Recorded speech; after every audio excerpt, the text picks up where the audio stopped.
बहुत बहुत स्वागत है। आज के डिस्कशन में हम लोग मानसून देखने जा रहे हैं। मानसून लगभग सारी मुख्य परीक्षाओं के लिए बहुत ही इम्पोर्टेंट टॉपिक है, थोड़ा सा जटिल टॉपिक है। तो आइए शुरू करते हैं मानसून। इसमें मैं ये भी बताऊंगा आपको कि किस प्रकार के इसमें सवाल बनेंगे और किस तरह से उन्हें हमें डील करना होगा। तो शुरू करते हैं मानसून। अगर भारत में ऋतुओं की बात की जाए कि भारत में कितनी ऋतुएं हैं, तो भारत में मुख्यतः 4 ऋतुओं की पहचान मौसम विभाग करता है। सबसे पहला दक्षिण पश्चिम मानसून की ऋतु। ठीक है, इन जनरल जो मौसम होते हैं वो अलग तरीके से परिभाषित किए जाते हैं और मौसम विभाग के द्वारा अलग प्रकार से किए जाते हैं। जैसे नॉर्मली हम लोग गर्मी, सर्दी, बरसात, बारिश, इस तरीके से 3 मौसम आइडेंटिफाई कर देते हैं। कुछ कभी कभी शरद और वसंत, इनको भी हम इंक्लूड कर लेते हैं, लेकिन मौसम विभाग के अनुसार ये 4 प्रकार की ऋतुएं होती हैं। सबसे पहला दक्षिण पश्चिमी मानसून की ऋतु, ये जून से शुरू होती है और सितंबर तक चलती है। इसमें मुख्य रूप से भारत में वर्षा होती है, ज्यादातर भारत इसी समय वर्षा प्राप्त करता है। दूसरा समय है लौटते हुए मानसून की ऋतु। ये समय अक्टूबर नवंबर वाला समय है। इस दौरान मानसून वापस लौट रहा होता है और तटीय क्षेत्र जो तमिलनाडु के, वहां इससे वर्षा होती है। उड़ीसा वगैरह में भी चक्रवात से वर्षा होती है। अगला है शीत ऋतु, दिसंबर से लेकर फरवरी तक यह शीत ऋतु होती है। और चौथा है ग्रीष्म ऋतु, मार्च से लेकर मई तक के समय में ग्रीष्म ऋतु मानी जाती है। तो हमें जो डिस्कशन करना है वो ये 2 दौर हैं, इनके बारे में हमें चर्चा करनी है। भारतीय मानसून को समझने के लिए हमें इन टॉपिक को समझना आवश्यक है। जैसे प्रचलित पवनों की अवधारणा, जो प्रचलित पवन हैं या परमानेंट विंड्स हैं, किस प्रकार से चलती हैं, कहाँ चलती है। प्रचलित पवनें वो पवनें हैं जो साल भर एक ही दिशा से चलती हैं, जैसे कि व्यापारिक पवनें हैं, पछुआ पवनें हैं और ध्रुवीय पवनें। ये 3 प्रकार की पवनें प्रचलित पवनें कहलाती हैं। फिर दूसरा हमें समझना होगा सूर्य की आभासी गति। सूर्य उत्तरायण दक्षिणायन होता है। ओके, सूर्य कभी 21 जून के बाद दक्षिणायन हो जाता है, वो दक्षिण दिशा की तरफ गति करता है और 22 दिसंबर के बाद उत्तरायण होने लगता है। तो सूर्य उत्तर और दक्षिणी गोलार्ध में गति करता है, इसको सूर्य की आभासी गति कहते हैं। इस गति के कारण जो वायुदाब की पेटियां और पवन की पेटियां उत्तर और दक्षिण में खिसकती हैं, ये भी एक कारक है जो मानसून की उत्पत्ति करता है। फिर कोरियोलिस बल की संकल्पना, कोरियोलिस बल के कारण किस प्रकार से पवनों की दिशा में विक्षेपण होता है, इसको समझना हमें आवश्यक होगा। जेट स्ट्रीम की अवधारणा, जो आधुनिक संकल्पना है मानसून की, उसमें उसको समझने में ये हमें जरूरी है। फिर वर्षा के प्रकार, 3 प्रकार की वर्षा होती है, पर्वतीय वर्षा, संवहनीय वर्षा और वाताग्रीय वर्षा। तो ये वाताग्रीय वर्षा जिससे कि पश्चिमी विक्षोभ वर्षा करते हैं, और बाकी 2 प्रकार हैं, जो पर्वतों के आसपास और गर्मी के समय में अचानक से जो बारिश होती है पवन के ऊपर उठने से। तो ये वर्षा के प्रकार भी आपको समझने चाहिए। और भारत का उच्चावच, कहाँ पर्वतीय क्षेत्र है, कहाँ मैदानी क्षेत्र है, कहाँ पठारी क्षेत्र है, तो वर्षा इन्हीं पर निर्भर है। पर्वतीय क्षेत्रों में सामान्यतः वर्षा ज्यादा होती है मैदानी क्षेत्रों की तुलना में। अगर आप उच्चावच समझते हैं तो आप बेहतर तरीके से अप्रिशिएट कर पाएंगे कि कहाँ ज्यादा वर्षा हो रही है और कहाँ कम वर्षा हो रही है। तो ये इतनी चीजों को आप बैकग्राउंड में, पहले ये टॉपिक जलवायु विज्ञान से आप समझ लीजिए, फिर उसके बाद में हम मानसून को बेहतर तरीके से समझ पाएंगे। अगर आप सीधे मानसून पढ़ने लगेंगे, इन टॉपिक को आपने पहले नहीं पढ़ा है, तो थोड़ी सी दिक्कत होती है। जो लोग मुख्य परीक्षा देते हैं, खासतौर से स्टेट पीसीएस वगैरह कई में, जैसे कि बिहार पीसीएस में, मध्य प्रदेश पीसीएस में, ये जो टॉपिक है इस पर सवाल आता है और वहाँ पर क्लाइमेटोलॉजी वगैरह के जो टॉपिक है और दूसरे टॉपिक मुख्य परीक्षा में नहीं है। जबकि भारत की जलवायु या फिर बिहार की जलवायु, मध्य प्रदेश की जलवायु, राजस्थान की जलवायु, ये सब टॉपिक में है। तो आपको ये तो पढ़ना ही होगा, और बाकी टॉपिक नहीं पढ़े हैं तो सीधे मानसून को पढ़ना थोड़ा सा टिपिकल हो सकता है, कठिन हो सकता है। तो सबसे पहला हम जो देखने जा रहे हैं वो है कि किस प्रकार से वायुदाब पेटियां हमारी पृथ्वी पर बनती हैं। तो वायुदाब पेटियां, 7 वायुदाब पेटियां हमारी पृथ्वी पर बनती हैं। विषुवत रेखा के दोनों ओर 5 डिग्री उत्तर तथा 5 डिग्री दक्षिण से गर्म हवा ऊपर उठती है और यहां पर विषुवतीय निम्न वायुदाब पेटी का निर्माण होता है। लगभग 30 से 35 डिग्री अक्षांश पर उत्तर और दक्षिणी गोलार्ध दोनों में यहां से उठने वाली हवा नीचे बैठती है, जिससे यहां पर उपोष्ण उच्च वायुदाब पेटी का निर्माण होता है। यहां पर भी 30 से 35 में उपोष्ण उच्च वायुदाब पेटी का निर्माण होता है। फिर 60 से 65 पर दोनों गोलार्धों में उपध्रुवीय निम्न वायुदाब पेटी का निर्माण होता है। यहां पर भी उपध्रुवीय निम्न वायुदाब पेटी और यहां पर ध्रुवीय उच्च वायुदाब पेटी। यहां पर भी 90 डिग्री पर ध्रुवीय उच्च वायुदाब पेटी। तो ये इतनी वायुदाब पेटियों का निर्माण होता है, जिसमें से ये 30 से 35 और ऊपर और नीचे ये वायुदाब पेटी हमारे भारत में वर्षा के लिए जिम्मेदार होती है। ये 30 से 35 से जो पवनें चल रही हैं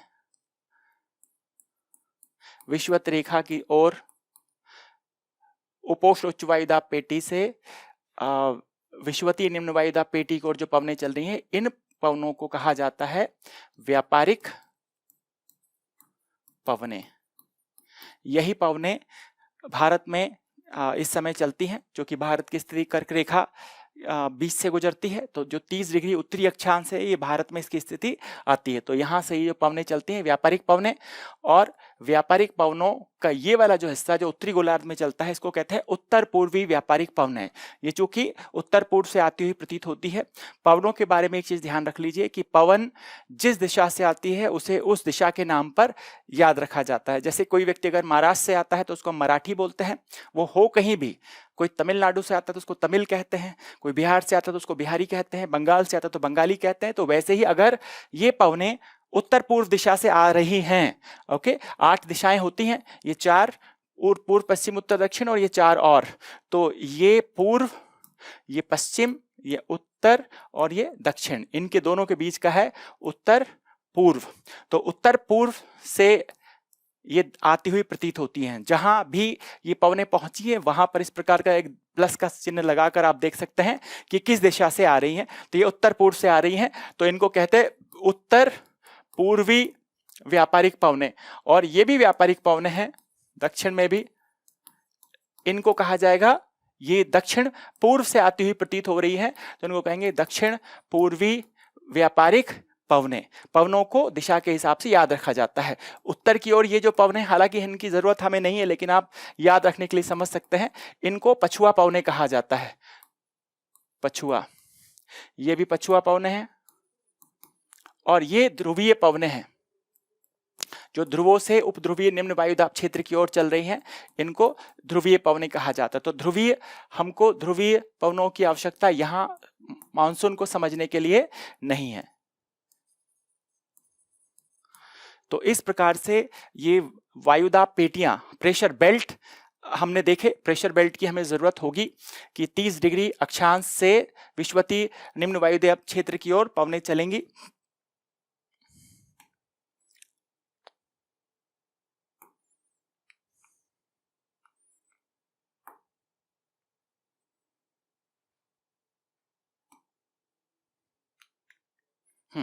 अगर आप इमेजेस में देखें तो आप ये इमेजेस देख सकते हैं जिनमें कि ये सब ट्रॉपिकल हाई प्रेशर बेल्ट है। यहाँ से व्यापारिक पवनें चल रही हैं इक्वेटोरियल लो प्रेशर बेल्ट की ओर। अभी हम आगे देखेंगे कि इसी को डोल्ड्रम कहते हैं, तो आपने पढ़ा ही होगा। इसी को ITCZ कहते हैं, कब कहते हैं, कैसे कहते हैं, समझेंगे हम आगे, ठीक। अब इन्हीं प्रेशर बेल्ट को जो हमने देखा है, इनको हम एक दूसरे तरीके से बनाते हैं। इनको 3 डायमेंशनल इनका प्रेजेंटेशन देखते हैं कि किस प्रकार से ये प्रेशर बेल्ट बनते हैं।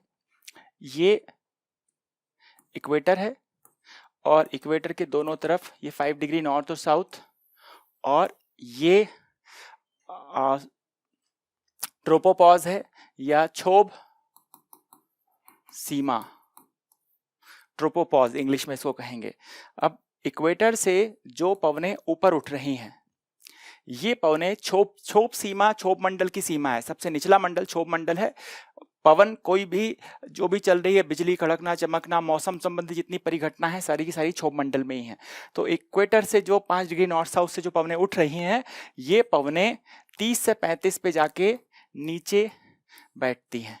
तो 30 से 35 के डिग्री अक्षांश के बीच में हाई प्रेशर का निर्माण होता है। जो हमने उपोष्ण उच्च दाब पेटी देखी थी वो इसी वजह से बनी थी। इक्वेटर से जो हवाएं उठी हैं ये 30-35 पे नीचे बैठ रही हैं। एक चीज और याद रखना है कि जमीन पर जहां कहीं निम्न वायुदाब क्षेत्र बन रहा है उसके ऊपर आसमान में उसका उल्टा बनेगा। जैसे इक्वेटर पे अगर यहाँ से हवाएं ऊपर उठ गई हैं तो यहाँ खाली स्थान हो चुका है, और जहां ये हवाएं इकट्ठा हो रही हैं ऊपर, यहाँ पे हाई प्रेशर बनेगा। तो हाई प्रेशर से पवनें बाहर की तरफ निकलेंगी। ये जो ऊपर क्षोभ सीमा के पास जो हाई प्रेशर बना, अब ये हाई प्रेशर से हवाएं हमेशा ही लो प्रेशर की तरफ जाती हैं। तो यहाँ पर लो प्रेशर होना चाहिए तभी हवाएं खींच रहा है, और यहाँ से हवाएं नीचे बैठेंगी, और नीचे जहां हवाएं बैठेगी यहाँ हाई प्रेशर बनाएंगी। तो ये तो ऊपर उठना हवा का और नीचे बैठना। अगर धरातल पे इस जगह पे हाई प्रेशर है और इस जगह पे लो प्रेशर है तो क्षैतिज रूप से पवन का प्रवाह होगा, जिनको हम, ये जो पवनें हैं 30-35 से 5 डिग्री की तरफ जो बहेंगी, इनको हम व्यापारिक पवनें कहते हैं। जो हमने पिछले डायग्राम में देखा था ट्रेड विंड, वो यही है। पवन का मतलब है वायु का क्षैतिज प्रवाह। क्षैतिज रूप से जब पवन चलती है तो इसमें दो पक्ष हैं, एक धरातल पे चलने वाली पवनें हैं और एक ऊपर आसमान में चलने वाली पवनें हैं। ठीक, तो ये जो ट्रेड विंड्स हैं ये 30 से 35 डिग्री से विषुवत रेखा की तरफ चल रही हैं। अब ये 30-35 से उत्तर की तरफ भी पवनें चलती हैं। अब हम ध्रुवों के पास आते हैं। ध्रुवों के पास काफी ठंडा होता है, जिसकी वजह से यहाँ पर ये 90 डिग्री नॉर्थ ले लेते हैं। यहाँ पे जमीन पे हवाएं अगर नीचे बैठ रही है ठंडा होके, तो जमीन पे बनेगा हाई प्रेशर और ऊपर आसमान में लो प्रेशर बनेगा। जो हाई प्रेशर जमीन पे बना है, इस हाई प्रेशर से पवनें बाहर की तरफ निकलेंगी। ये 30-35 से भी पवनें बाहर की तरफ निकल रही हैं और विषुवत रेखा और ध्रुवों से भी पवनें बाहर की तरफ निकल रही हैं, और दोनों पवनें 60 से 65 डिग्री अक्षांश पर आके आमने सामने से टकराती हैं, और इनके पास उठने के अलावा कोई दूसरा ऑप्शन नहीं होता। तो जब हवाएं यहाँ से ऊपर उठ रही हैं किसी भी स्थान से, तो वहाँ पे निम्न दाब का क्षेत्र बनेगा। तो यहाँ लो प्रेशर बन गया। ये लो प्रेशर से जो हवाएं ऊपर उठ रही हैं, तो ऊपर सारी इकट्ठा होने की वजह से हाई प्रेशर बनेगा, और इस हाई प्रेशर से हवाएं बाहर की तरफ चलेंगी। तो बाहर कहाँ जाएंगी? बाहर जाएंगी जहां कहीं भी लो प्रेशर है। तो आप देख सकते हैं कि जमीन पे जहां कहीं भी लो प्रेशर बन रहा है उसका अपोजिट हाई प्रेशर ऊपर बन रहा है, और जहां ऊपर जमीन पे नीचे अगर हाई है तो ऊपर लो तो नीचे हाई। इस तरीके से आप अपोजिट सिस्टम देख सकते हैं। ऐसा का ऐसा ही प्रक्रिया यहाँ पे भी बनेगा। 30 से 35 डिग्री अक्षांश पर 30 से 35 पे हाई प्रेशर का निर्माण होगा। इस हाई प्रेशर से इक्वेटर की तरफ व्यापारिक पवनें चलेंगी। इस सिस्टम को हम 3 डायमेंशनल स्ट्रक्चर को क्यों बना रहे हैं, 1 मिनट में आपको इसका पता चलने वाला है। ऐसे ही यहाँ पर ध्रुवों की ओर जो पवनें नीचे बैठ रही हैं, इनको भी आप देख सकते हैं 90 डिग्री पर, और 90 डिग्री पे हाई प्रेशर अगर है ठंडे की वजह से, और यहाँ से पवनें बाहर निकलती हैं, तो ये 60 और 65 डिग्री अक्षांश पर दोनों आमने सामने से आके मिलती हैं और फिर ऊपर की ओर ये जाती हैं। तो 60-65 पे लो प्रेशर का निर्माण करती हैं। अगर नीचे लो प्रेशर बना है तो यहाँ पे हाई प्रेशर बन ही रहा है ऊपर जहाँ इकट्ठी होंगी। तो इस प्रकार से देख सकते हैं कि हम हाई लो का एक पूरा का पूरा पैटर्न हमारे पास बन के तैयार हो जाता है। अब इस सारे सिस्टम को हमने इसलिए देखा है क्योंकि हमें यहाँ पे देखना है जो सेल्स बन रहे हैं विषुवत रेखा से, जहां से हवा ऊपर उठ रही है, ऊपर आसमान में जा रही है, 30-35 की तरफ नीचे बैठ रही है। तो ये एक जो चक्राकार सिस्टम बना है इसको हेडली सेल कहा जाता है। हेडली सेल या हेडली कोस्ट, अंग्रेजी में CELL सेल। तो एक इधर भी हेडली सेल बना और इधर भी ये हेडली सेल बना है। अभी हम जब पढ़ेंगे तो मॉनसून एक मॉडिफाइड हेडली सेल है, इसी में परिवर्तन आता है। हेडली सेल के बाद ये जो दूसरा सेल बना, हवा नीचे बैठ रही है, यहां से ऊपर उठ रही है वापस से, तो ये इसको बोलते हैं फेरल सेल। और इधर ध्रुवीय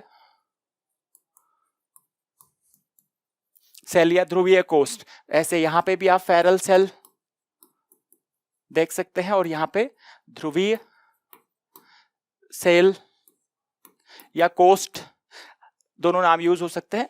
तो इस प्रकार से कोस्ट बनते हैं। एक चीज और है एडिशनल जो कि इसी के साथ में अटैच होती है, वो है जेट धाराएं। कोई एक दूसरा कलर और ले लेते हैं। जहां पर ये 30 और 60 से 65 डिग्री के ये जो हाई और लो प्रेशर हैं, यहां ऊपर आसमान में क्षोभ सीमा पर बहुत ही तेज गति की हवाएं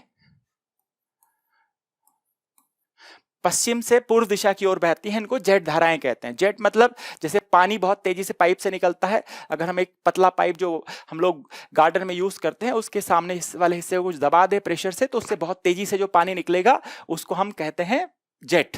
तो जेट के समान बहुत तेजी से ये हवा निकलती है और पश्चिम से पूर्व दिशा में बहती है। कहाँ होती है? तो ये 30 और 35 और 60 और 65 डिग्री अक्षांश पर जो ये हाई और लो प्रेशर हैं, इनके ऊपर वाले भाग में ये प्रवाह बनता है। इसको याद रखिएगा, हमें बाद में काम में आएगा। ये परमानेंट जेट स्ट्रीम है। जेट स्ट्रीम टेम्पररी भी होती है। एक पूर्वी जेट धारा है वो टेम्पररी होती है, और ये ध्रुवीय क्षेत्रों में भी जहां जहां हाई और लो प्रेशर होते हैं सब जगह जेट स्ट्रीम बनती है। केवल इक्वेटोरियल एरिया के ऊपर यहाँ जेट स्ट्रीम नहीं बनती, ध्रुवों पर भी बनती है, लेकिन वो केवल विंटर में बनती है और वो समताप मंडल में बनती है, तो वो इसलिए हम उसको यहाँ पे एक साथ में स्टडी नहीं करते। ओके, तो यहाँ जो आपको सामने देखने वाली बात है कि 4 जेट स्ट्रीम परमानेंट है और कहाँ पर है? इन प्रेशर बेल्ट के ऊपर। जब भारत में जेट स्ट्रीम की बात आएगी तो हमें इस जेट स्ट्रीम का जो कि 30 से 35 डिग्री उत्तरी अक्षांश पर, भारत की मुख्य भूमि की अक्षांश 8 डिग्री 4 मिनट से 37 डिग्री 6 मिनट तक का जो अक्षांश है, तो ये 30-35 वाला अक्षांश यहाँ पे आ जाएगा। तो एक जेट धारा भारत के उत्तरी भाग में भी बहती है पश्चिम से पूर्व दिशा की ओर। अभी हम देखते हैं कि कहाँ उसकी स्थिति है। तो ये एक जो इसको 3 डायमेंशनल स्ट्रक्चर ऑफ एटमॉस्फेयर भी कहते हैं, वायुमंडल का त्रिविमीय संचरण, किस प्रकार से हवाएं ऊपर उठ रही हैं और नीचे बैठ रही हैं। जो हमने इसके पहले जो बनाया था, जो सामान्य किताबों में जो देखने को मिलता है, वो एक सिस्टम, वो जो है वो उसी का ये त्रिविमीय मॉडल है कि कैसे वायुमंडल में ये बन रही है। तो आइए आगे देखते हैं। अब ये प्रेशर बेल्ट्स हैं। तो ये प्रेशर बेल्ट में जो 60 से 65 डिग्री सॉरी ये 30 से 35 पे जो सब ट्रॉपिकल हाई प्रेशर बेल्ट है, इसके जस्ट ऊपर हमें यहां पर एक जेट धारा मिलेगी और यहां पर एक जेट धारा मिलेगी, एक जेट धारा यहां मिलेगी और एक जेट धारा यहां मिलेगी। ओके, तो ये जेट धाराएं परमानेंट जेट धाराएं हैं। अब जो मैंने आपको बताया था कि जहां कहीं भी लो प्रेशर होता है जमीन पर, ये जमीन पे देखिए ये लो प्रेशर है, जमीन पे अगर लो प्रेशर है तो ऊपर आसमान में हाई प्रेशर होगा। ये आप डाइवर्जेंस देख सकते हैं, यहां से हवाएं बाहर की तरफ निकल रही हैं। तो उसी चीज को समझाने के लिए कि जमीन पे अगर लो प्रेशर होगा, कहीं लो प्रेशर का मतलब है चक्रवाती स्थितियां, जमीन पे कहीं भी अगर चक्रवाती स्थिति है तो ऊपर आसमान में प्रति चक्रवाती स्थिति या हाई प्रेशर होगा, नहीं तो ये लो प्रेशर काम नहीं कर पाएगा। कहीं भी अगर लो प्रेशर बना मतलब खाली स्थिति है, उसकी तरफ चारों ओर से जमीन पे पवनें चलेंगी उसको भरने के लिए और उसको 1 मिनट में भर देंगी। अगर आप चाहते हो कि लो प्रेशर कंडीशन बनी रहे तो यहां से जो चारों ओर से जो हवा आ रही है इसका ऊपर उठना जरूरी है, और ऊपर उठने के बाद उच्च आकाश में इसका चारों ओर फैलना जरूरी है, तभी ये लो प्रेशर हमेशा काम करता रहेगा। यहां चारों तरफ से हवा आएगी नीचे धरातल पर और वो हवा ऊर्ध्वाधर रूप से ऊपर उठेगी और उच्च वायुमंडल में क्षोभ सीमा के निकट चारों दिशाओं में फैल जाएगी, जिससे कि ये लो प्रेशर हमेशा ही बना रहेगा। वैसे ही जमीन पे जहां कहीं भी हाई प्रेशर होता है, हाई प्रेशर से हवाएं बाहर की तरफ निकलती हैं जमीन पर, और अगर हाई प्रेशर से हवाएं बाहर निकल रही तो ये हाई प्रेशर 1 मिनट में समाप्त हो जाने वाला है।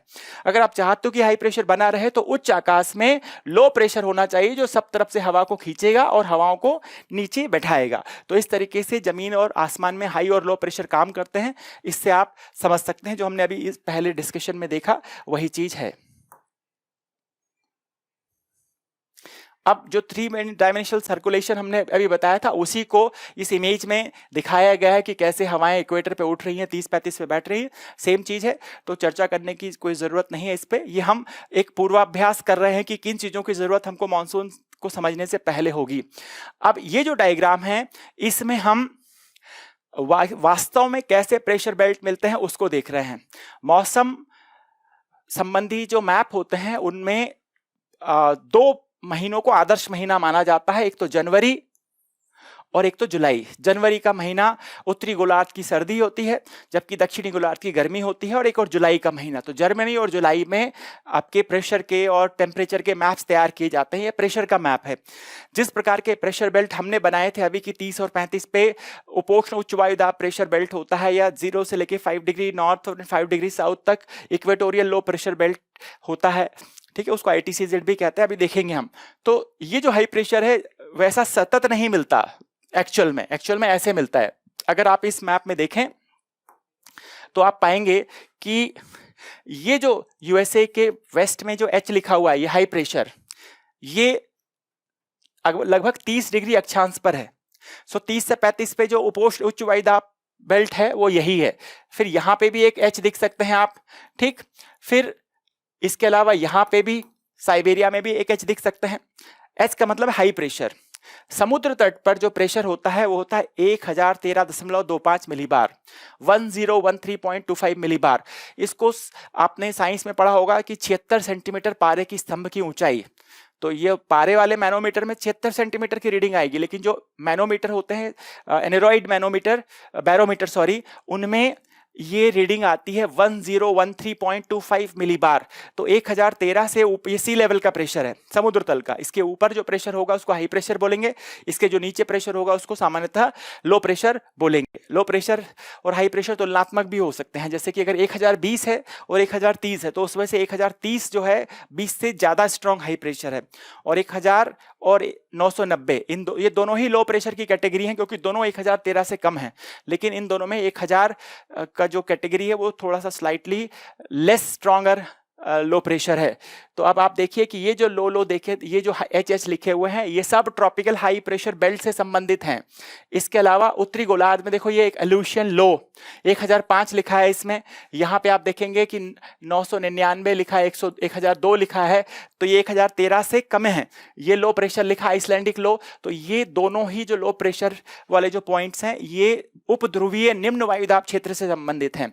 वैसे ही दक्षिणी गोलार्ध में अगर आप देखो तो ये जो H लिखा है, ये H लिखा है, और ये जो हिंद महासागर में H लिखा है, ये सारे के सारे जो H हैं ये सब ट्रॉपिकल हाई प्रेशर बेल्ट से रिलेटेड हैं। और यहाँ जो 1008, 10, 12, 14, 15 जो भी लिखा हुआ है ये समदाब रेखाएं हैं, आइसोबार। आइसोबार का मतलब है कि ऐसी रेखा जो मैप पे बनाई जाती है जो कि उन स्थानों को जोड़ के बनाई जाती है जहां पे समान दाब हो, यानी कि 3 स्थान अलग अलग जगह पर है और वहां पे अगर समान दाब है तो उनको जोड़ के जो रेखा खींची जाएगी मैप पे उसको समदाब रेखा कहेंगे। तो ये जो रेखाएं हैं ये समदाब रेखाएं। अगर हम कहें कि ये 1020 मिलीबार का समदाब रेखा है तो इस लाइन पे सब जगह पर जहां कहीं भी ये लाइन है यहाँ पर इस लाइन पे 1020 मिलीबार का दाब है। ओके, तो ये प्रेशर बेल्ट वास्तव में कैसे होते हैं मुझे लगता है कि आपको समझ में आया होगा। इससे हम मानसून को समझ पाएंगे। ये जो अभी आप आगे देखने वाले हैं ये तो हुआ आपका जनवरी का। ऐसा है जुलाई का भी हम देख सकते हैं।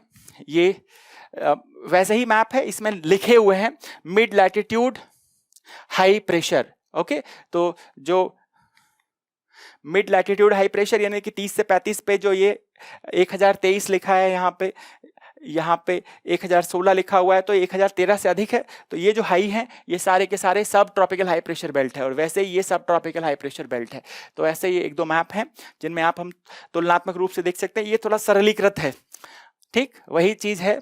जुलाई का है ये, देखिए ये जुलाई लिखा है, जनवरी जुलाई। जुलाई में जो उत्तरी गोलार्ध है उसमें गर्मी होती है। तो इंडिया में देखो ये लो प्रेशर बना हुआ है, ये साइक्लोनिक कंडीशन है, साइक्लोन। जमीन पे लो है तो ऊपर उच्च आकाश में हाई प्रेशर होना चाहिए तभी ये काम करेगा। 1002 लिखा है यहाँ पे, 1002 की समदाब रेखा यहाँ से गुजरती है इन कई स्थानों पर, ठीक, तो ये लो प्रेशर का है। और यहाँ जो H लिखे हैं ये सारे के सारे H सब ट्रॉपिकल हाई प्रेशर बेल्ट है दक्षिणी गोलार्ध के। ओके, सो 30 से 35 पे जो हाई प्रेशर बनता है उससे रिलेटेड है। इसको बताना इसलिए जरूरी था क्योंकि जब हम पढ़ते हैं तो किताबों में खासतौर से एनसीईआरटी में लिखा हुआ है कि अरब सागर की जो शाखा है उसके लिए बारिश मेस्करने हाई से आती है, मेस्करने हाई। तो वास्तव में ये जो हाई प्रेशर बेल्ट जो कि सब ट्रॉपिकल हाई प्रेशर बेल्ट का ही हिस्सा है, जो कि इंडियन ओशन में है, दक्षिणी हिंद महासागर में है, 1026 जिसको दिखा रहा है, इसी को ये मेडागास्कर के पूर्व में यहाँ पे एक मैस्करने द्वीप है, यहाँ ये बनता है। ओके, 1020-26 ये जो हाई प्रेशर सिस्टम दिख रहा है, यहीं से पवनें चलती हैं और इक्वेटर को, यहाँ पे इक्वेटर है, इसको इक्वेटर को क्रॉस करके भारत पहुंचती हैं और मानसून प्रदान करती है। तो जो मैस्करने हाई जिसको एनसीईआरटी बताती है वो और कुछ नहीं है बल्कि 30 से 35 डिग्री दक्षिणी अक्षांश पर जो बनने वाला हाई प्रेशर बेल्ट है वही है।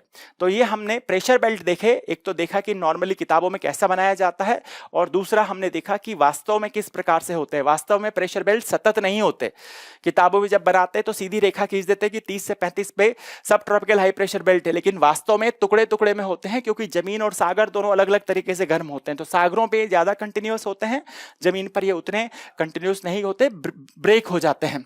तो इस प्रकार से जमीन पर हाई और लो प्रेशर को हम मैप पे दिखाते हैं।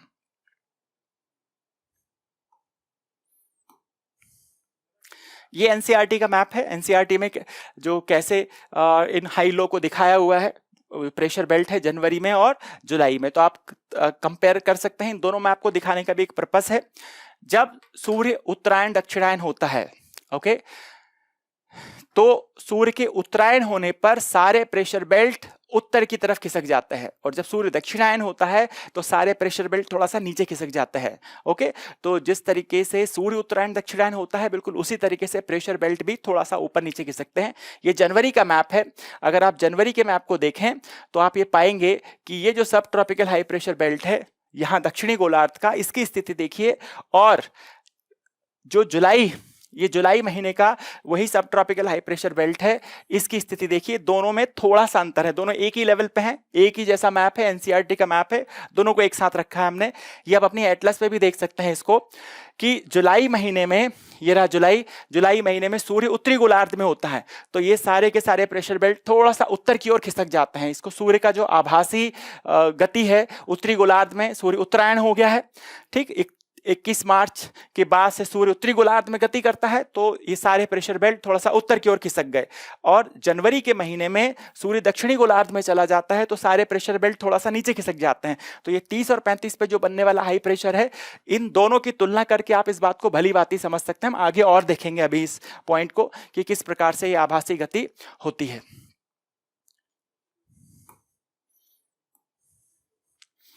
अब ये जो विंड्स हैं, इक्वेटोरियल लो प्रेशर बेल्ट, उसी को दिखाने के लिए एक और अच्छा इमेज था।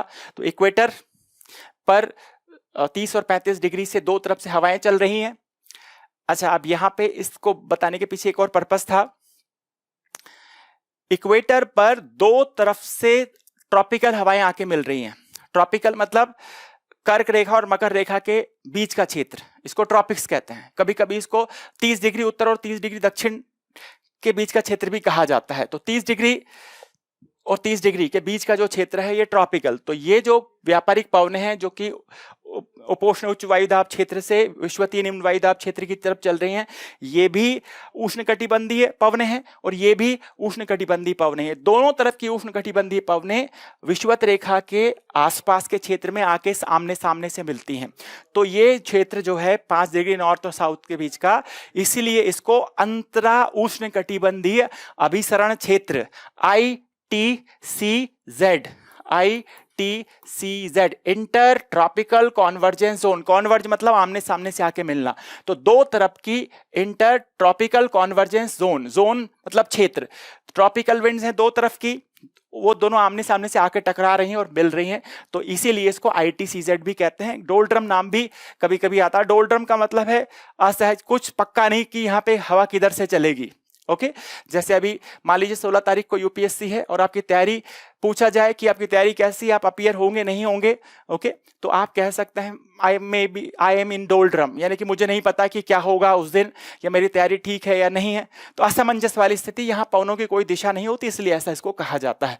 तो ट्रेड विंड्स यहाँ पे मिलती है, इसलिए इसको अंतरा उष्णकटिबंधीय अभिसरण क्षेत्र कहते हैं। अंतरा मतलब कि दो के बीच का।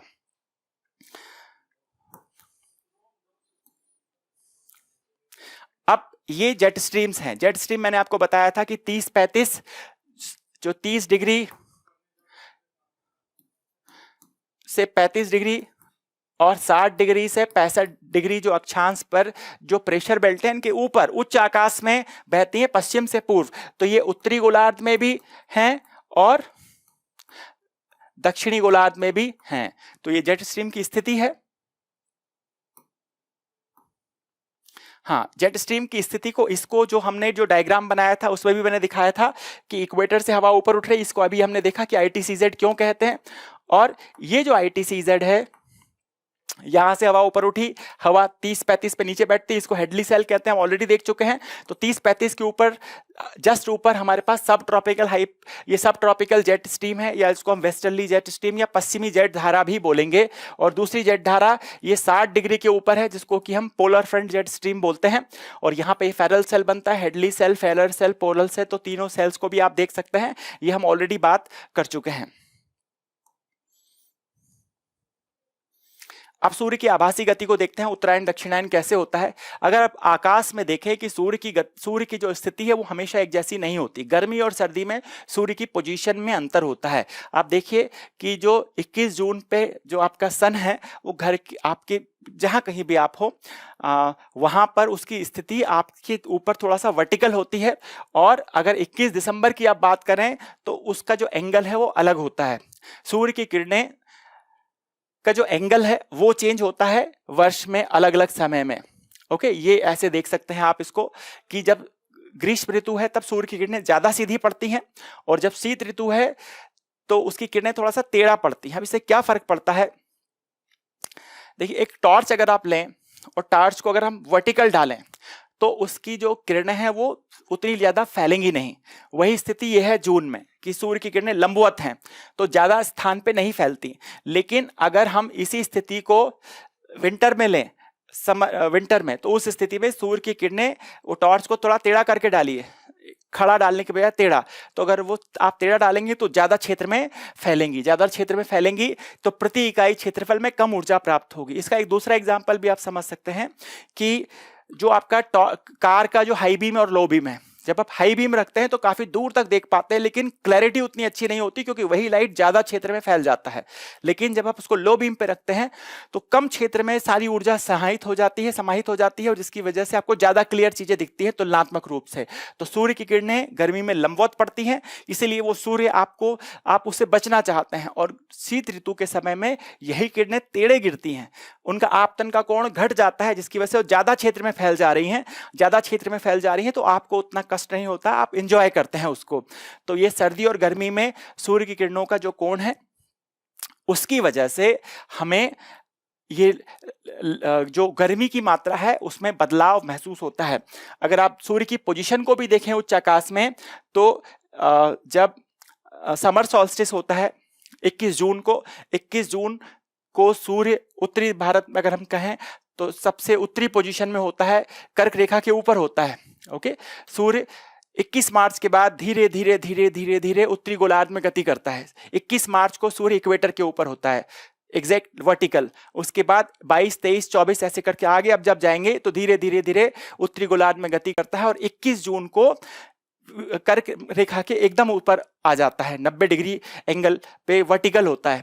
तो उस स्थिति में कर्क रेखा पर सबसे ज्यादा हीट आपको मिलेगी और उत्तरी गोलार्ध का सबसे लंबा दिन होगा। इसको ग्रीष्म अयनांत बोलते हैं। 21 मार्च के दिन जब सूर्य विषुवत रेखा पर होता है तो उत्तरी दक्षिणी गोलार्ध दोनों में दिनों रात बराबर होते हैं, इसको विषुव कहते हैं, इक्विनॉक्स। 21 मार्च और 23 सितंबर दोनों का ऐसा ही डेट होता है।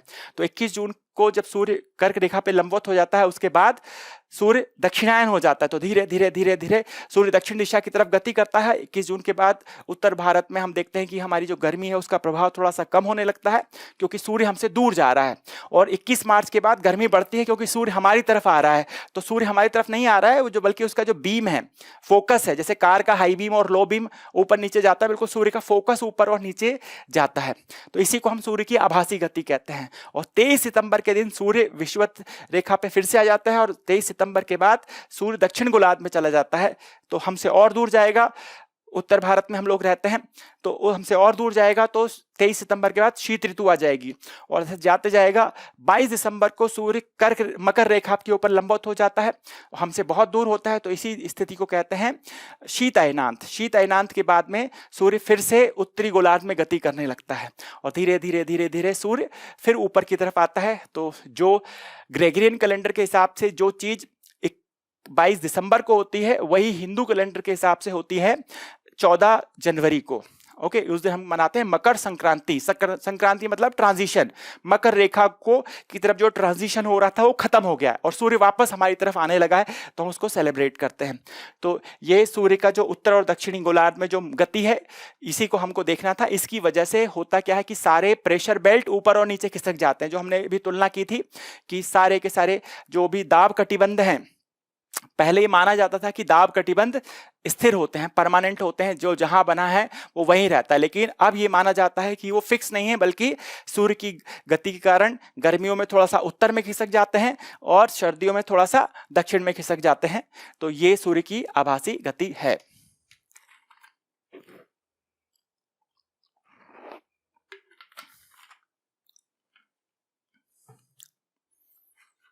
अब ये सूर्य की आभासी गति का एक एग्जाम्पल ये आप देख सकते हैं कि जब सूर्य आपके ऊपर होगा तो आपकी परछाई छोटी बनेगी। गर्मियों में परछाई छोटी बनेगी और सर्दियों में आपकी परछाई लंबी बनेगी, क्योंकि किरणें टेढ़ा आ रही हैं। तो आप इससे भी उसको समझ सकते हैं। अब ये सूर्य की गति के कारण जो किस प्रकार से जो आपके प्रेशर बेल्ट है वो थोड़ा ऊपर नीचे खिसक जाता है, इसको इसमें समझाया है। ये कॉन्सेप्ट डायनेमिक एक्सप्लेनेशन, जो गतिक व्याख्या है, फ्लोन नामक विद्वान ने जो गतिक व्याख्या की है, उसको समझने में हेल्प करेगा हमको। इसके बिना हम नहीं समझ पाएंगे। अभी हमने मॉनसून शुरू नहीं किया है, इसके लिए जो बैकग्राउंड में जो चीजें चल रही हैं उसी पे हम बात कर रहे हैं। तो आप ये देखिए कि 21 मार्च और 23 सितंबर के दिन ये स्थिति है कि विषुवत रेखा पर ये 5 डिग्री नॉर्थ से 5 डिग्री साउथ के बीच में, ये सविंद्र सिंह की जो पुस्तक है फिजिकल ज्योग्राफी, उसकी इमेज है।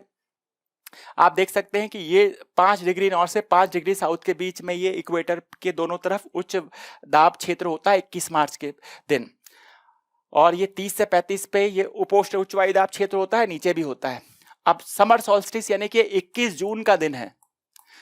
21 जून को सूर्य उत्तरी गोलार्ध में होता है, कर्क रेखा के ऊपर चमक रहा होता है, तो सारे प्रेशर बेल्ट थोड़ा सा ऊपर खिसक जाएंगे। ये जो लो प्रेशर बेल्ट जिसको आप देख रहे थे कि जो 5 डिग्री नॉर्थ से 5 डिग्री साउथ के बीच में है, ये 0 डिग्री से 10 डिग्री नॉर्थ के बीच चला जाता है, ऊपर की तरफ खिसक जाता है। तो ये जो 30 से 35 में होता है, ये 35 से 40 में खिसक जाता है। मतलब इतना एग्जैक्ट ऐसा नहीं होता है।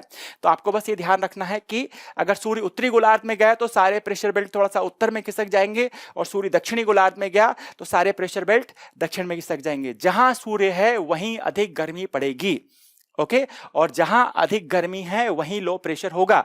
पहले ये माना जा रहा था कि विषुवत रेखा के ऊपर जो सूर्य लंबवत गिरता है तो यहाँ सबसे गर्म क्षेत्र होगा, यहाँ से पवनें ऊपर उठेंगी तो यहाँ पे विषुवतीय लो प्रेशर बन जाएगा। लेकिन सूर्य तो एक ही दिन होता है, विषुवत रेखा पे 2 दिन, सॉरी, एक दिन 21 मार्च को, एक दिन 22 सितंबर को या 23 सितंबर को। तो 21 मार्च के बाद 22 मार्च के दिन तो सूर्य उत्तरी गोलार्ध में है।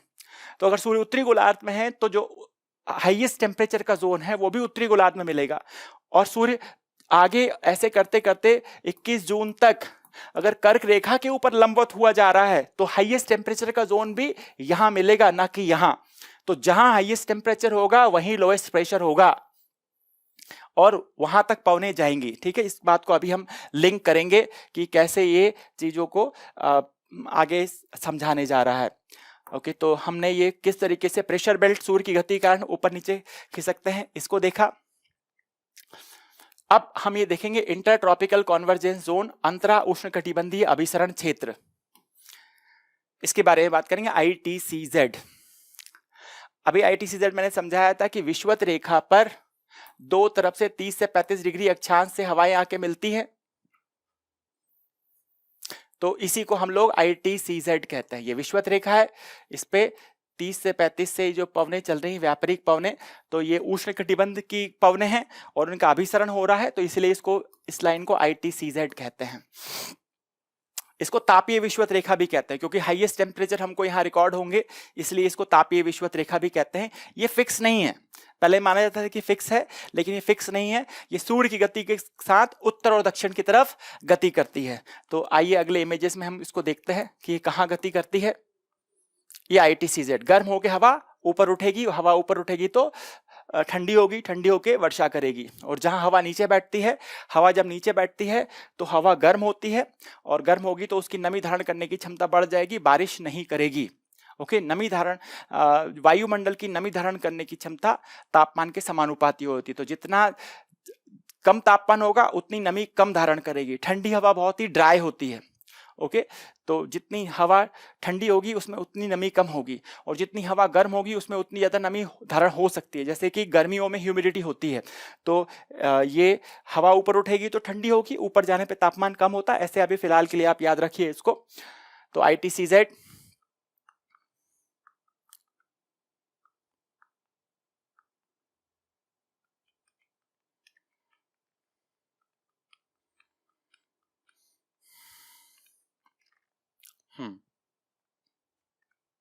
इमेजेस अभी हम थोड़ा सा आगे हैं, वहां पे मैं आपको इमेजेस दिखा दूंगा। पहले इसके रिलेटेड कुछ पॉइंट्स हैं, उसको देख लीजिए।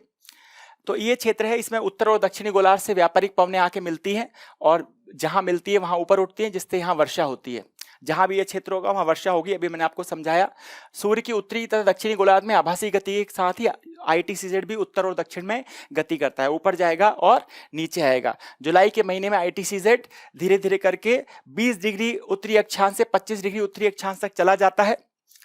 ओके, गंगा के बेल्ट के आसपास में, ठीक है। इसी को हम लोग मॉनसून ट्रफ भी बोल देते हैं, ओके, कभी कभी। और ITCZ, इसके बाद शीत ऋतु में ITCZ धीरे धीरे नीचे खिसकता है और विषुवत रेखा के दक्षिण में चला जाता है। तो ये ITCZ inter tropical convergence zone है।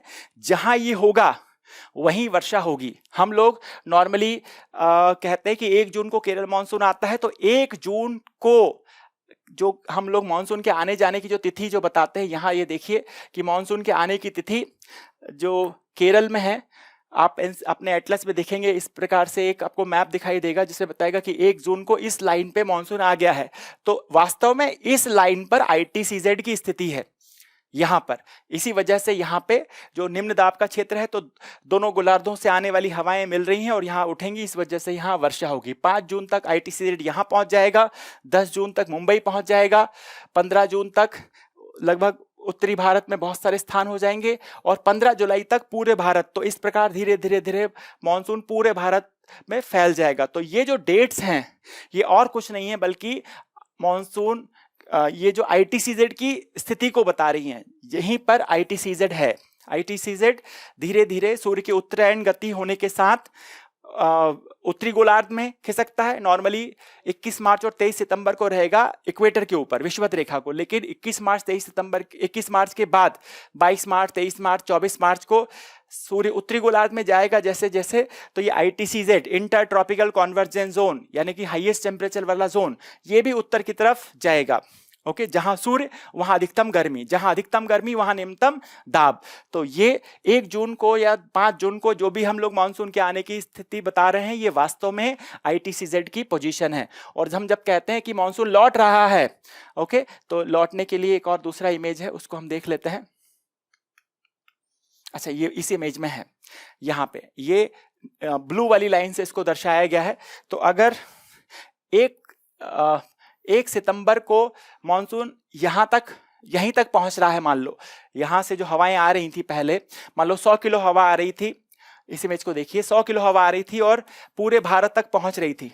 अगर मान लो कुछ समय के बाद सितंबर, जून से मानसून शुरू होता है, तो धीरे धीरे जब उसका प्रभाव कम होने लगता है, सितंबर में 1 सितंबर के आसपास मान लो कि 100 की जगह 95 किलो ही हवा आए भारत की तरफ, तो यहाँ तक हवाएं नहीं पहुंच पाएंगी, बल्कि उसके कुछ पहले यहीं तक रह जाएंगी। तो हम कहेंगे कि पहले यहां तक आ रही थी, अब यहीं तक आ रही, तो इस क्षेत्र से मानसून पीछे हट गया है। तो हम कहेंगे इसी को मानसून को विड्रॉल कहेंगे।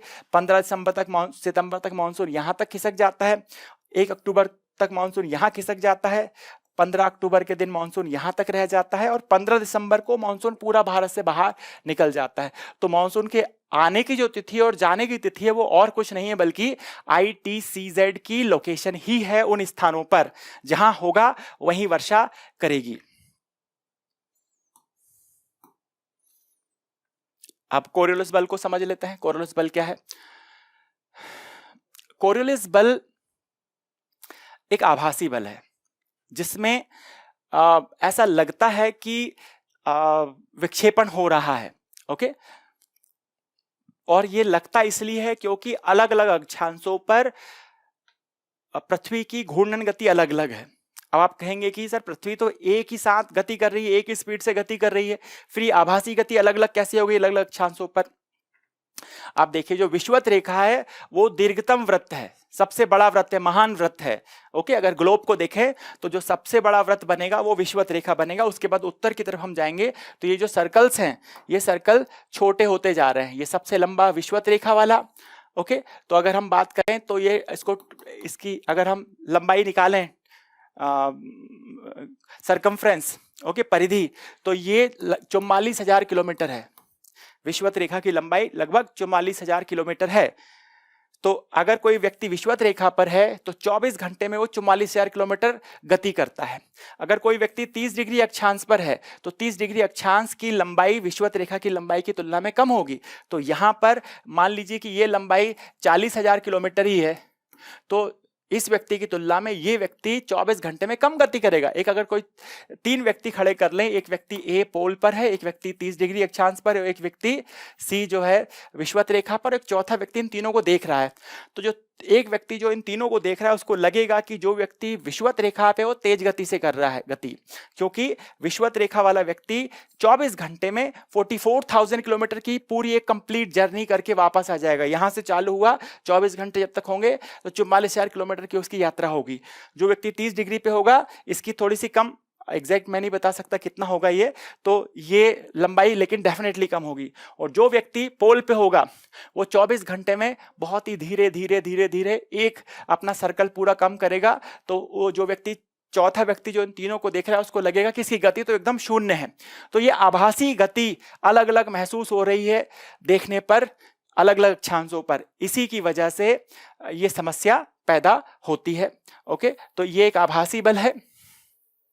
ऐसा लगता है कि जो गति हो रही है पवनों की उनमें विक्षेपण हो रहा है। ये हम समझ इसलिए रहे हैं क्योंकि इसके बिना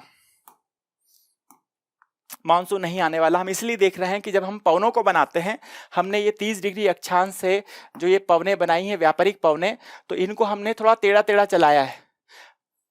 इनको हमने टेढ़ा चलाया, इनको सीधा नहीं चलाया। यहाँ पे हाई प्रेशर है, यहाँ लो प्रेशर है, तो सीधे क्यों नहीं आई पवनें, इनको हमने टेढ़ा क्यों चलाया है, ये बेंड क्यों हो गई पवनें?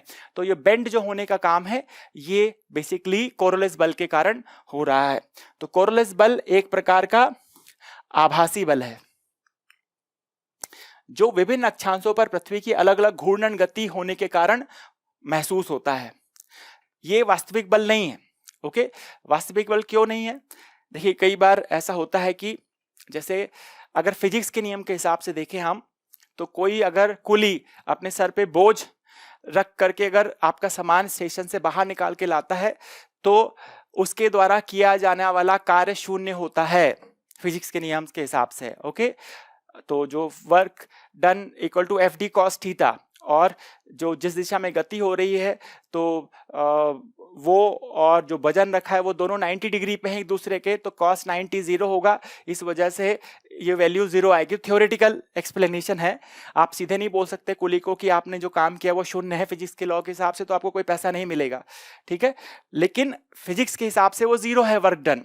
तो यहाँ पर भी ऐसा ही है कि ये वास्तविक बल नहीं है, आभासी हमको लगता है, क्योंकि जो पृथ्वी का जो घूर्णन हो रहा है उसके ऊपर जो आकाश है, जो कोई गति करने वाली चीज है, पक्षी जो गति कर रहा है या मिसाइल या जेट प्लेन या पवन जो कि जमीन के टच में नहीं है उससे ऊपर है, तो इन दोनों की गति में अंतर है, उसकी वजह से हमको ऐसा महसूस होता है।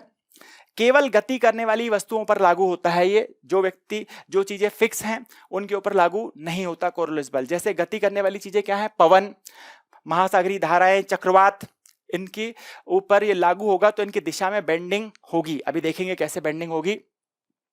ये विषुवत रेखा पे शून्य होता है कोरियोलिस बल, और जैसे जैसे विषुवत रेखा से ध्रुवों की तरफ जाते हैं इसका मान बढ़ता जाता है और ध्रुवों पर इसका मान सर्वाधिक होता है। ठीक, यह बल जो बल लग रहा है वो गति करने वाली वस्तु के वेग के समानुपाती होता है। अगर दो वस्तुएं गति कर रही हैं, एक की गति 60 है किलोमीटर प्रति घंटा और एक वस्तु की गति 100 किलोमीटर प्रति घंटा है, तो 100 वाली जो वस्तु है उसके ऊपर ज्यादा बल लगेगा, उसका विक्षेपण ज्यादा होगा। ये जो बल है ये गति में परिवर्तन नहीं लाता बल्कि विक्षेपण करता है। जो पवनें गति कर रही हैं, जो महासागरीय धाराएं गति कर रही हैं, उनमें बेंडिंग करेगा। ओके, तो कहां बेंडिंग करेगा, इसको फेरल नामक विद्वान ने समझाया। फेरल के नियम के हिसाब से कहां गति होगी। ओके, तो फेरल ने समझाया कि उत्तरी गोलार्ध में कोरलिस बल के कारण पवनें अपनी राइट साइड में मुड़ जाती हैं। ओके, अपनी बाईं ओर मुड़ जाती हैं, सॉरी अपनी दाहिनी ओर मुड़ जाती है, राइट साइड में, जिस मूल दिशा में जाती है। अगर पृथ्वी गति नहीं करती तो जहां जाती, जैसे कि ये मान लीजिए पृथ्वी है, ये 30 डिग्री अक्षांश है, ये इक्वेटर है। अगर यहाँ पे हाई है, यहाँ पे लो है, अगर पृथ्वी गति नहीं करती तो सीधे आती। ओके, अब ये सीधे आई है। अगर पृथ्वी अब गति कर रही है वास्तव में, तो वास्तव में क्या होगा कि ये अपनी जो जिस दिशा में जाती, गति नहीं होने पर उसके राइट साइड में, तो उसके राइट साइड में इधर की तरफ मुड़ जाएंगी। तो हम जब पवनों को बनाते हैं तो उनको ऐसे बनाते हैं। और दक्षिणी गोलार्ध में पवनें अपनी मूल दिशा से लेफ्ट साइड की ओर मुड़ जाती हैं। तो मूल दिशा ऐसी होती है, यहाँ पे हाई प्रेशर है, 30 डिग्री अक्षांश पर ये हाई प्रेशर है और ये इक्वेटर पे लो प्रेशर है। तो अगर हवाएं चलती ऐसी, तो मूल दिशा में जहां जाती हैं उससे लेफ्ट साइड में ये मुड़ जाएंगी। तो हम इनको इस प्रकार से बनाते हैं। तो फेरल का जो नियम है वो क्या समझाने के काम में आता है कि पवनों की दिशा में विक्षेपण किस प्रकार से होता है। ओके, तो ये पवनों को हम सीधा नहीं चलाते, यहां से पवनों को जब हम चलाते हैं तो ऐसे सीधा नहीं चलाते, बल्कि दक्षिणी गोलार्ध में अपनी मूल दिशा से लेफ्ट साइड में मुड़ गई हैं। ये जिस दिशा में जा रही हैं उसके इस साइड में मुड़ी हैं, तो ये लेफ्ट में मुड़ गई हैं। तो हम इस तरीके से इनको चलाते हैं। ऐसे ही चक्रवात यानी कि लो प्रेशर, इस लो प्रेशर सब तरफ से हवाओं को आकर्षित करेगा। अगर पृथ्वी गति नहीं करती तो ये सारी हवाएं सीधा सीधा आती, लेकिन पृथ्वी चूंकि गति करती है, कोरलिस बल लगता है इसके ऊपर, इसलिए इनकी दिशा में विक्षेपण होता है। ये अपनी जो मूल दिशा से लेफ्ट या राइट में मुड़ जाती है। इसको एक तरीके से ऐसे भी बता सकते हैं कि उत्तरी गोलार्ध में घड़ी की सुई की दिशा में ये 0 है, सॉरी ये आपकी घड़ी का कांटा है, तो आना चाहिए था 6 पे, पहुंच गई 7 पे। ओके, यहाँ ऐसे घड़ी का कांटा बना ले हम, ये 0 है, बीच में यहाँ 12 है, 1 2 3, तो जो आना था यहाँ पे सेंटर से पहुंच गई यहाँ पे, तो हम कहेंगे घड़ी की सुई की दिशा में मुड़ गई है।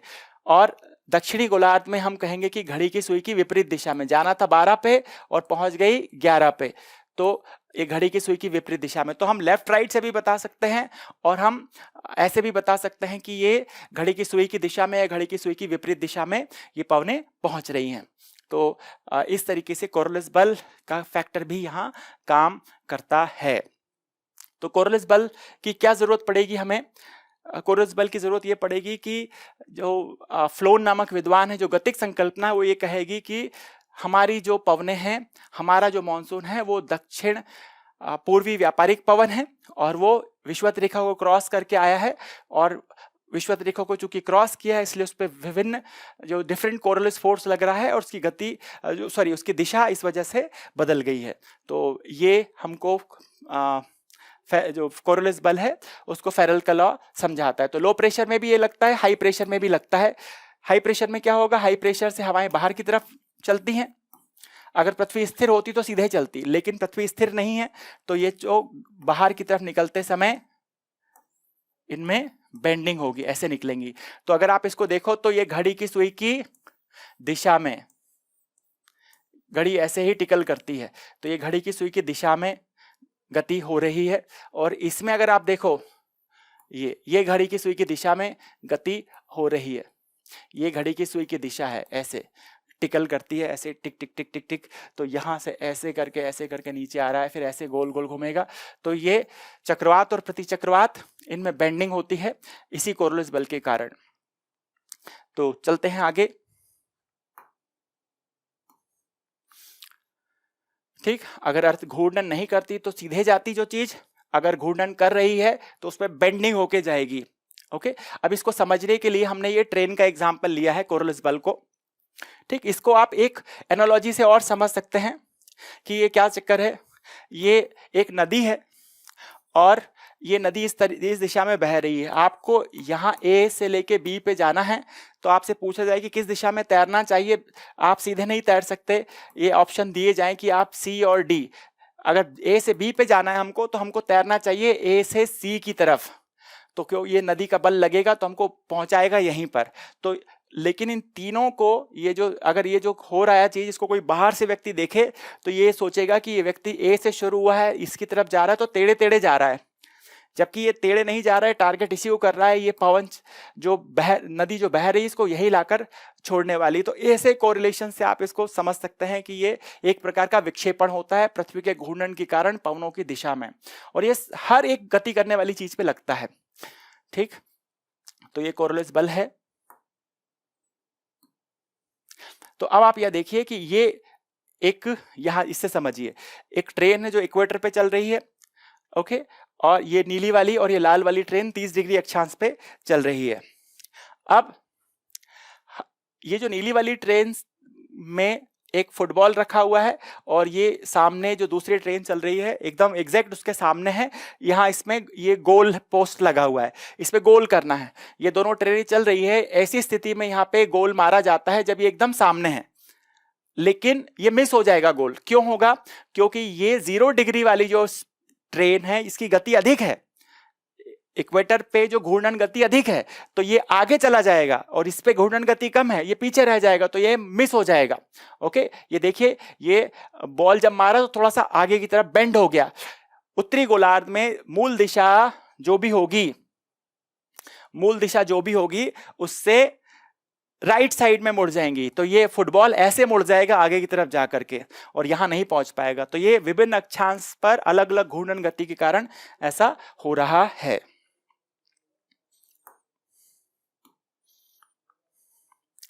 चलिए, तो हमने आपको थोड़ा सा बैकग्राउंड देखा। अब हम ये देखना है कि ये पूरा जो टॉपिक है मानसून का, इसमें क्या क्या टॉपिक कवर करने हैं। अब यहाँ से हमारा मानसून शुरू हो रहा है। सारांश इसका क्या है, अब जो हमारा डिस्कशन होगा उसका हम समझेंगे कि मानसून क्या है, फिर मानसून का तंत्र सिद्धांत या मानसून की क्रियाविधि। हमें जो मानसून की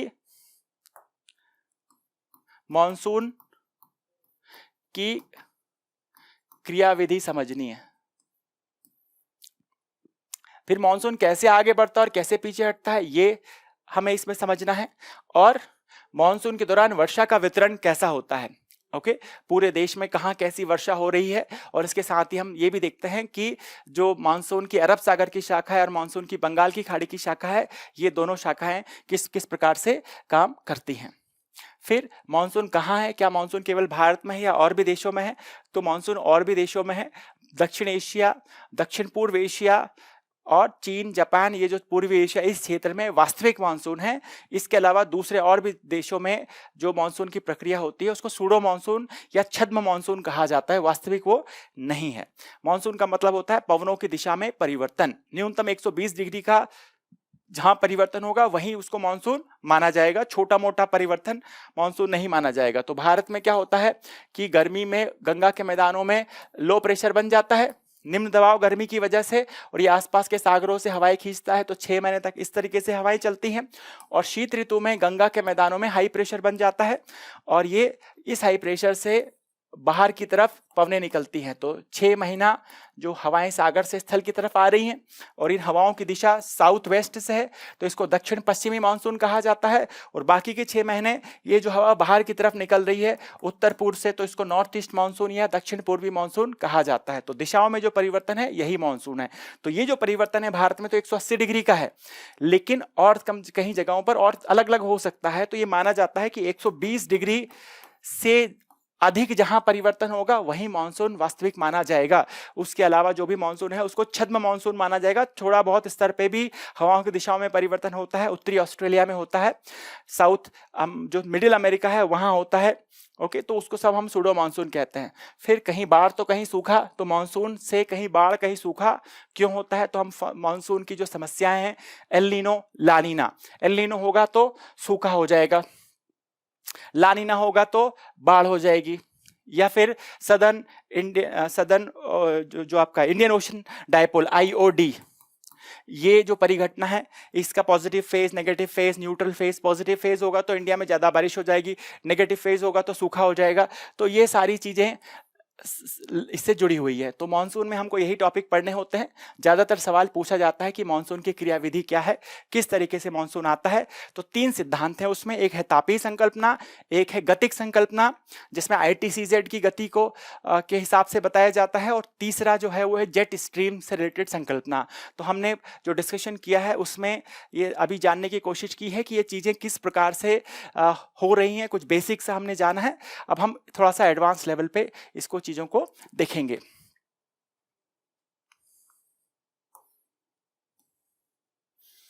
अब अगर हम देखें कि मॉनसून की जो संकल्पना है उसमें योगदान किस किस ने किया है, तो कई लोगों ने इसमें योगदान किया है। अगर हम देखें तो तापीय संकल्पना 1686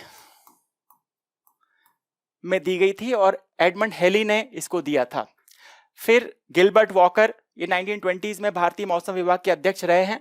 इन्होंने ENSO, El Nino southern oscillation, पढ़ेंगे इसको हम, उन्होंने इसको दिया। फिर फ्लोन 1951 में ये संकल्पना, इन्होंने गतिक संकल्पना, डायनेमिक एक्सप्लेनेशन दिया। फिर जेट स्ट्रीम वाली जो बात है, ये MT यिन वैज्ञानिक का नाम है, इन्होंने समझाई कि जेट स्ट्रीम जो पश्चिमी जेट धारा है 30 से 35 डिग्री अक्षांश पर किस तरीके से काम कर रही है, इन्होंने समझाया। फिर भारत मौसम विभाग के अध्यक्ष थे कोटेश्वरम, इन्होंने उष्णकटिबंधीय पूर्वी जेट धारा, जिस समय पश्चिमी जेट धारा अभी हम पढ़ेंगे, पश्चिमी जेट धारा 2 शाखाओं में बढ़ जाती है, ओके, दक्षिण की दिशा की तरफ नीचे आ जाती है, देखेंगे अभी हम जब डिटेल तो पता चलेगा आपको। तो जून के पहले सप्ताह में या मई के आखिरी सप्ताह में ये एक जेट धारा, टेम्पररी जेट धारा ये उत्पन्न होती है। तो ये एकमात्र भारतीय का कंट्रीब्यूशन है इसमें।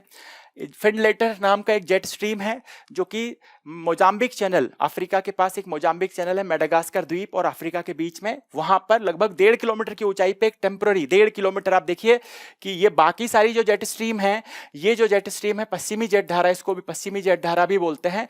ये पश्चिमी जेट धारा बहती है लगभग 10-11 किलोमीटर ऊंचाई पे, जो आपका ट्रोपोपॉज है, क्षोभ सीमा है, वहां पर। लेकिन ये जेट धारा जो फिनलेटर है, ये लगभग 1.5 किलोमीटर की ऊंचाई पर बहती है, और इसी की वजह से एक सोमाली स्थानीय धारा, इसको सोमाली जेट धारा भी बोलते हैं। तो इसकी वजह से एक सोमाली स्थानीय करंट, कोल्ड करंट है, सोमालिया के तट पे बनता है, अपने एटलस पे आप देख सकते हैं, वो भी बनता है, आएगा तो हम बात करेंगे। फिर ये 1962 से 65 तक अंतर्राष्ट्रीय वैज्ञानिक संघ ICSU और ये WMO, इन्होंने हिंद महासागर अभियान, इंडियन ओशन जो आपका प्रोग्राम चलाया, उससे भी हमको समझने में मिली मदद। इसको आप चाहो तो स्किप कर सकते हो। फिर भारत और सोवियत संघ ने ISMEX, ये 1973 और 77 में प्रोग्राम चलाया, इससे भी मदद मिली। आप इसको छोड़ सकते हो, ये डिटेल थोड़ा सा UPSC वालों के लिए है, क्योंकि वहां हमको कई बार सवाल डिटेल हो सकते हैं, ओके। और जो जिसको आप मिस नहीं करना है वही है लास्ट, मोनेक्स। 1979 में भारत के अलावा 45 देशों ने भाग लिया, और सोवियत संघ इसमें एक इंपॉर्टेंट था।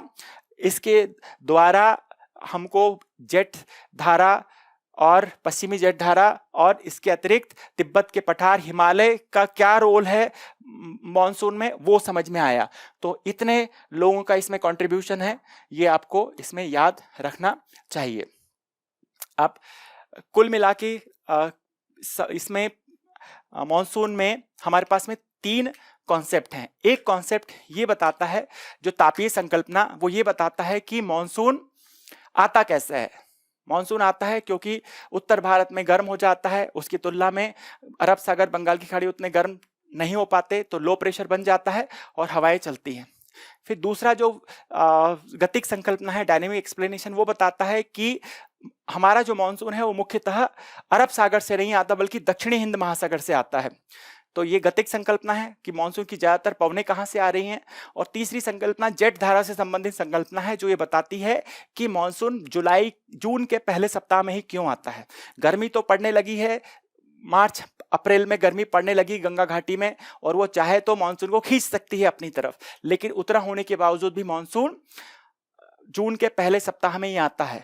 तो ऐसी कौन सी चीज है जो कि मार्च में, अप्रैल में, मई में गर्मी पड़ने के बावजूद मानसून को आने नहीं देती? मानसून आ कहां से रहा है? ज्यादातर मानसून आ रहा है दक्षिणी हिंद महासागर में, जो 30 डिग्री अक्षांश पर, 30 से 35 डिग्री अक्षांश पे जो हाई प्रेशर बना हुआ है वहां से आ रहा है। तो ये तीसरा जो कॉन्सेप्ट है कि मानसून कैसे शुरू होता है उसको जेट धारा समझाती है।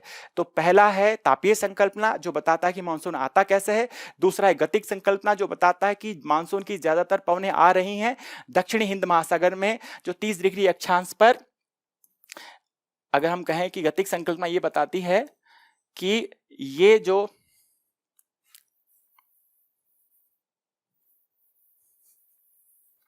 गतिक संकल्पना ये बताती है कि हमारा जो मानसून है ये दक्षिण पूर्वी व्यापारिक पवन है जिसने विषुवत रेखा को पार कर लिया है और चूंकि यहाँ पे लो प्रेशर है गंगा घाटी में तो यहाँ तक पहुंच गया है। और हो क्या रहा है, अब गंगा घाटी को पार क्यों किया है? क्योंकि ITCZ कहां पर स्थित है? विषुवत रेखा के उत्तर में। ITCZ क्या है? अत्यधिक गर्म स्थान, सबसे ज्यादा हाईएस्ट टेम्परेचर वाला जोन जहां, और ये इक्वेटर के उत्तर में कब चला जाएगा? जब गर्मी उत्तर गोलार्ध में हो।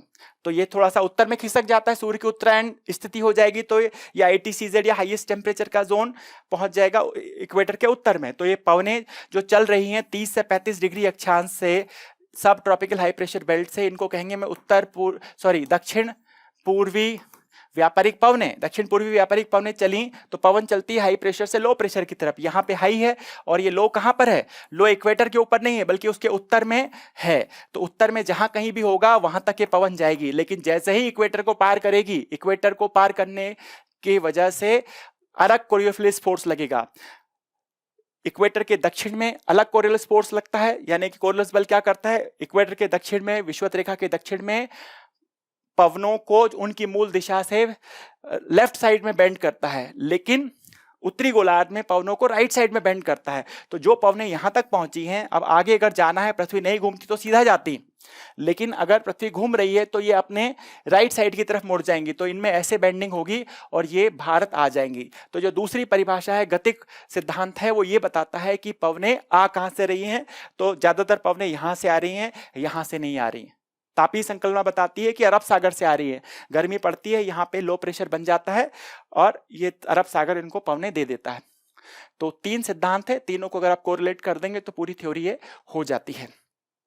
तो परिभाषा अगर हम देखें कि क्या है परिभाषा मानसून की, तो मानसून अरबी भाषा का शब्द है, मौसम से बना है, और हिंद, अगर हम इसको परिभाषित करें तो उत्तरी हिंद महासागर में पवनों की दिशा में होने वाला मौसमी बदलाव है, जिसमें मौसमी परिवर्तन है, जिसमें हर 6 महीने में पवनों की दिशा उलट जाती है। तो 6 महीने जो सागर से स्थल की तरफ चलती हैं पवनें, ये जब गंगा घाटी में लो प्रेशर होता है तो इस सागर, यहाँ पे इसकी तुलना में रिलेटिवली हाई प्रेशर होगा, जमीन जल्दी से गर्म हो जाती है, जल्दी से ठंडा हो जाती है।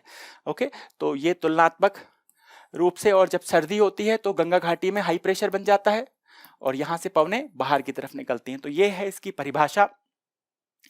यहां तक के डिस्कशन को हम पहले वीडियो में रखते हैं। दूसरे वीडियो में हम इसके आगे का जो तीनों सिद्धांत हमने बात किया है, बेसिक बात किया है, उसको हम आगे कंटिन्यू करेंगे। Thank you very much.